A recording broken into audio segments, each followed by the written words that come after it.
the overwhelming majority of the people that I had these these pushback conversations with were not happy at the end. They weren't. They were still resentful of having the conversation. It wasn't something they enjoyed. So how can you work with someone like that? Let's switch to Amy, the guest. Because I can't fire them. They're internal. I can't. No, but how can you work with them if they have unreasonable, vague things like I want someone like Mike or I want someone like Amy? Well, what does that mean? Let's put it into. I mean, I've flat out told people that if we're not going to come to an agreement on how we're going to work together, then I will happily remove myself from the process and give you the name to your local staffing agency. You can go explain to your boss why you need budget to recruit because you will not listen to me, the recruiting expert. It's not, I don't care. I got lots of other stuff to do.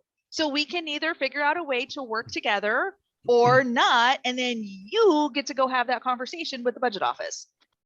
But also you have to have the buy-in from your senior level individuals.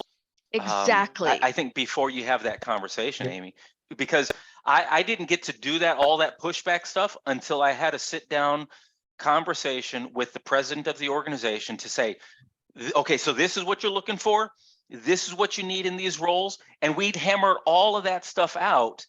And then I have the ammunition to go back and say, dude, that one hiring manager is not getting on board with this stuff. Yep. I always say in every search, you have multiple clients. You have the direct hiring manager, maybe you have the head of sales, and then you have the president of the organization. And each one of them is looking for like variations.